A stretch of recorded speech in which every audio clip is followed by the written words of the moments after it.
Did you know? In the Japanese version of Super Smash Bros, the beam sword sounds very similar to the lightsabers from Star Wars. However, these effects were swapped out for less recognizable sounds in the game's international release. Since Star Wars: The Phantom Menace was set to release less than a month after Smash Bros in the States, the change was likely made to avoid legal action from Lucasfilm. Interestingly, sounds of the beam sword would later go back to resembling lightsabers in international versions of Brawl and Smash 4. Characters in the Japanese release also had somewhat realistic punching and kicking sounds for their attacks. These were replaced with more slapstick sound effects in the West, likely to guarantee the game a child-friendly rating. There's also an unused voice clip of the announcer saying Jigglypuff in the Japanese game. Its presence is interesting, as Jigglypuff is only called by its native name Purin in the Japanese game. The presence of this clip might suggest that Smash Bros was intended for an international release before it was even finished. Speaking of unused names, Super Smash Bros was nicknamed Pepsi Man early in production. This is because the game originally used metallic-looking featureless characters that resembled Japan's Pepsi mascot,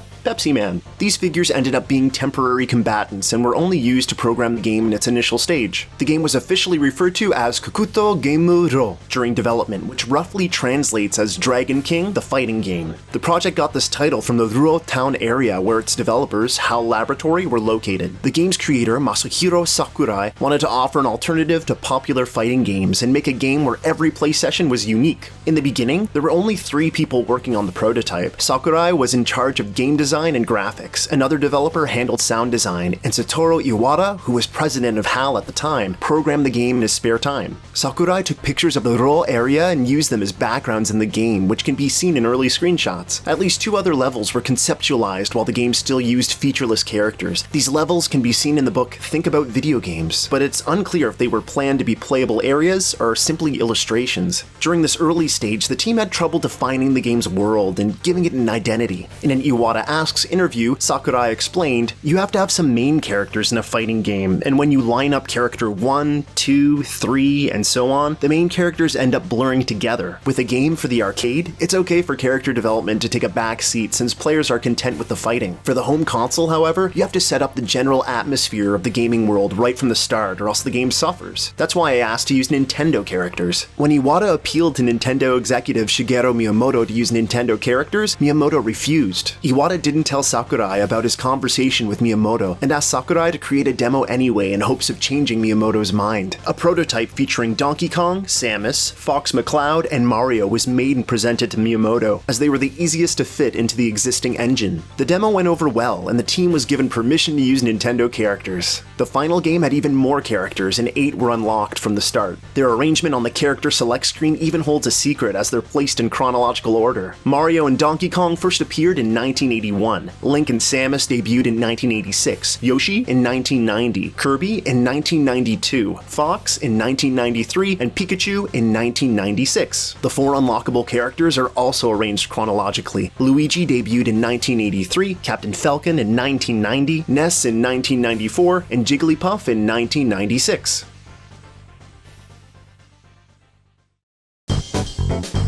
In addition to the 12 characters that made it into the game, there were several that had to be cut. Both Mario's Bowser and Kirby's King Dedede were being worked on during development, but were dropped. There were also plans to include Mewtwo in the game, though the character apparently never made it into actual production. In an interview for the book Making of Fire Emblem: 25 Years of Development Secrets, Sakurai revealed that he initially wanted Marth to be playable in the original Smash Bros as well. He wanted to include Marth so that players had a choice when it came to sword-wielding characters. Since Link is a swordsman that uses brute force, the more technique-oriented Marth would add variety. The desire to include Marth in Smash 64 is also why he was planned to appear in Super Smash Bros. Melee from the start of Melee's development. Unfortunately, heavy time constraints meant that Marth had to be left out. These constraints were so restricting that the only reason the game's unlockable characters made the cut was because they reused existing assets. Captain Falcon reuses animations from Samus, and arguably kept the same structure as the project's original featureless characters. Luigi and Jigglypuff also reused several elements from Mario and Kirby. The game was originally planned for a Christmas 1998 release, which gave the team a little over a year to make it. Super Smash Bros. Slipped back to a January 1999 release in Japan, and wouldn't see an international release until months later. The game's stages also had harsh restrictions. Artists would have to try and keep a level's geometry under 150 polygons, which is about a fifth of the polygons used in Mario's model for Super Mario 64. They generally succeeded, and most levels in the game use less than 200 polygons. Although Although they had harsh limitations, the team still had some fun while making levels. Sakurai's wife, Michiko, worked on the project several years before they married. Michiko mentioned that she put the buzzy beetles into the final Mushroom Kingdom stage without getting approval, and no one noticed. The stages also changed over the course of development. The Metroid level was originally very different. Players would have fought on a satellite orbiting a star, but the team went with a level that better represented the franchise. There's also 2 unused stages in the game's data that were used to test the game. The first features a triangle of stationary wooden platforms, and the second is much larger, with several floating platforms. Both stages are similar to Dreamland, but have multiple textures and objects not seen anywhere else in the game. The Dreamland stage was one of the earliest stages to be made, which is likely why it was used for testing. The stage even kept the same layout from the original stage design in Dragon King, the fighting game. The level where the player fights Metal Mario and the Race to the Finish minigame stage both have unused spawn locations for 4 characters. This seems to suggest that they were a part of the game's multiplayer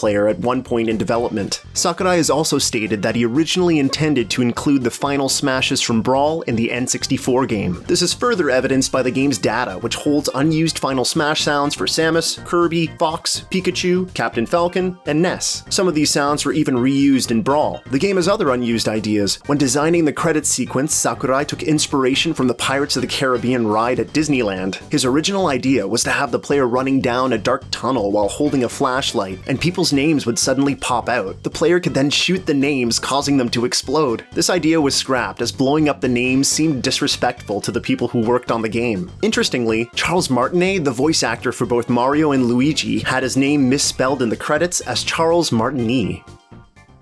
Did you also know that a delay in the Nintendo 64's launch led to the creation of the world's first web browser? For more N64 facts, check out the Did You Know Gaming video on the Nintendo 64. And if you'd like to hear more from me, head on over to my YouTube channel, ItsaDogandGame. My pal Big TV and I go on some cool sprite animated adventures, and you may see some of your favorite Smash Bros characters pop up in a few of them. Bye for now.